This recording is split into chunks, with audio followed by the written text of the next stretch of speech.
What's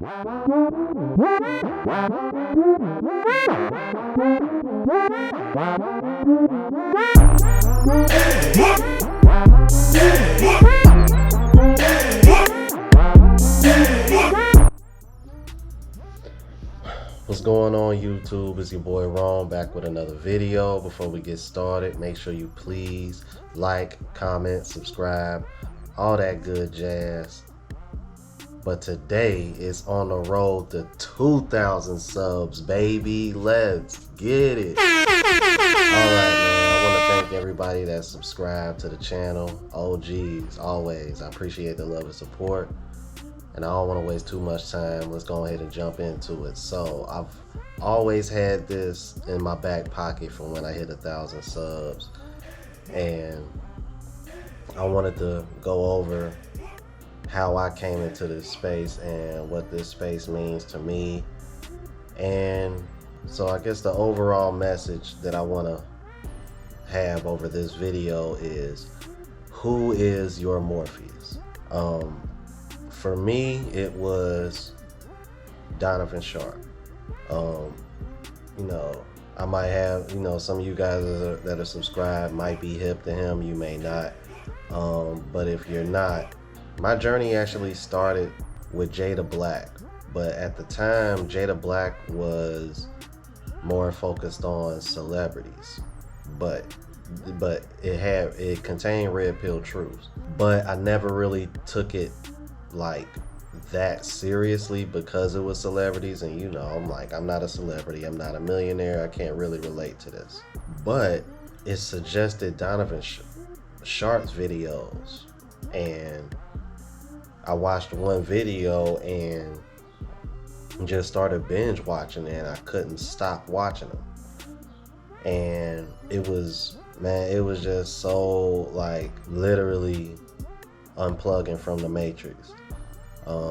It's one of the reasons why I came up with the name of the channel, Average Man Unplugged, because that's literally how I saw myself when I discovered this space. So just gonna quickly go over just a few highlights here and there. I just want to quickly go over with you guys, man, for the people that don't know exactly how I got to where I am today. All right, let's go ahead and get into it. Main thing I wanted to come on here and say that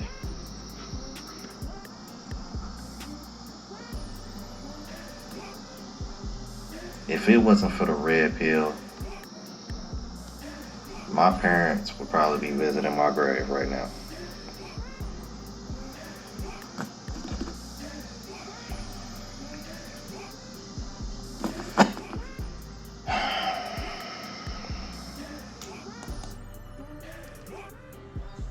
We'll stop that here. Yeah, so for the people that been rocking with me from the beginning, before I discovered this space, I was in a really, really, very, very dark headspace. As you can tell from what you just heard, yes, I was contemplating harming myself. It's tough. It's easy to just want to give up. It's like they say, man, like, humans always want to take the easiest path to resistance. And what I've learned about life is that people who usually take the easiest path, regardless of gender, they usually never get the best outcomes long term. So when I discovered Donovan Sharpe's channel, man, it definitely gave me that kick in the ass that I need. And I want to show you guys an example of that too. But a lot of guys who try not to give the impression that everything they do is for women, they would say, well, you should never dress to impress a woman. You should dress to impress yourself, or you should dress to impress everyone but women. And to that I say, listen, I certainly understand the sentiment there. You don't want to outwardly admit that you are doing something to increase to get the attention of women. But this is something that we do. It's in our biological hard drive. When we leave the house, we want to look the best we can. Now, we might not do it strictly for women. We might not make wardrobe choices. All right, what wardrobe decision is going to make me the most attractive to women? But it's definitely a thought. It's definitely a part of the thought process. I was talking yesterday. I think I was on with O'Shea yesterday on the Brother Pill podcast. I readily admit the reason I lift weights is so that I can be sexually attractive to my girlfriend. Back in the day when I lifted weights, I did it to stay sexually attractive to women. Dude, guys lift weights to get laid. That's just all there is to it. Yeah, I like being stronger. I like being healthier. But the main reason we lift weights is to increase our reach in terms of our sexual market value. It's the same thing with the way you dress. Just because you dress well not for the approval of women, but you're dressing well you're dressing well so that you can be noticed by women. There's nothing wrong with this. And I think you hit the nail on the head. Dress to impress everyone. Okay? And everyone includes women. See, let's just get real, okay? Anytime somebody wants to give me pushback, I say, okay, let's see, check your body count against my body count. Right. You can't give me advice you can't tell me shit about what I do unless you're getting more bitches than I am, you fuck more, and you're making more money, and your circle is bigger than mine. Look, man, like it or not, before the world was civilized, the way men keep score, and we keep score, has always been how many bitches you bang. Pussy and money. That's right. Pussy and resources. And guys who want to walk around and say, well, I don't want to get dressed. You are a fucking lame, and you're basically justifying you're looking like a Cheeto beard dude. And you think you're on this it's like reverse virtue signaling. I'm red pill. Red pill doesn't mean that you're above the biological imperative. Dude, put some fucking clothes on and look like a grown goddamn man. See, it's better. I never know a man that's actually successful, has an abundance mentality and a deep rotation that would argue this point. You know who would argue these points? Is these motherfucking philosophical people who want to argue the definition of is, and they want to go, well, let's go look at what the dictionary says about, no. That is not how we do it. In the real world, that shit doesn't work this way. And guys sitting online and all this mental masturbation about what should and should not happen. If you, me, and that guy and another guy, we all went out to a rock concert. Which of the four will get fucked that night? I guarantee you it'd be you and me. That's right. Because we know what the fuck we're doing and you don't. Well, I bet some of y'all ain't used to hearing Kevin Samuels talk like that, huh? Yeah, that's how I got hip to Kevin Samuels.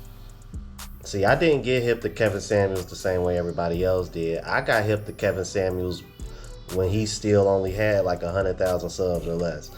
This goes back to when Kevin Samuels was still only talking to men.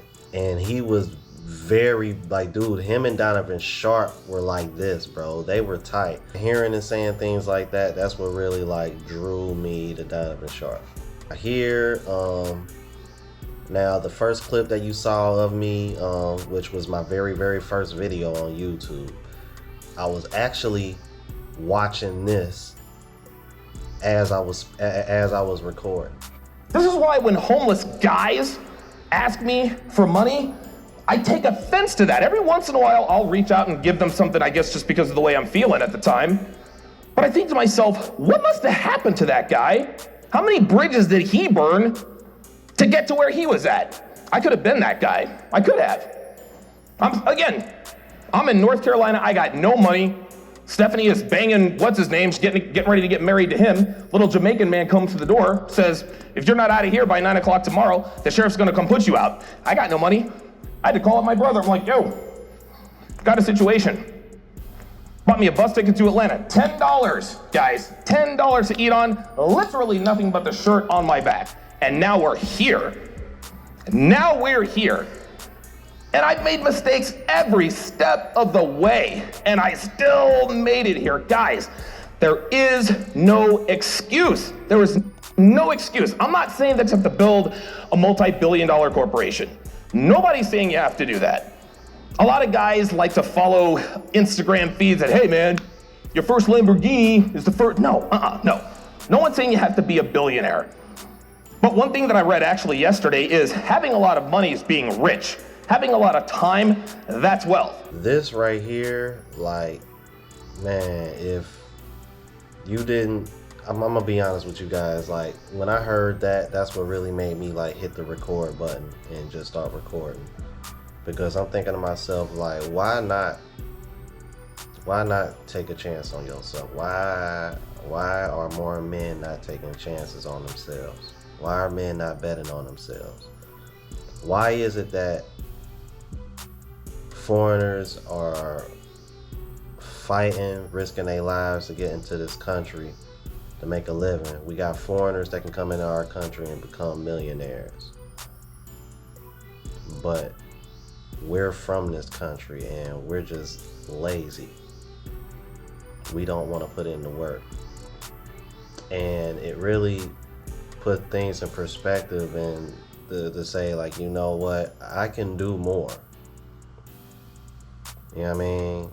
I can make a better effort to get better outcomes. Instead of just, just kind of let life pass you by. Know what I mean? Put in the work so that way you have what he said, time. That free time to be able to do what you want because you've made the kind of money that allows you to have that kind of time to do what you want. And I agree with him. That's what wealth really is. That's the difference between wealth and being rich. Being wealthy is having the time to do what you want because you're rich enough to do so. That's one of the reasons why I think, guys,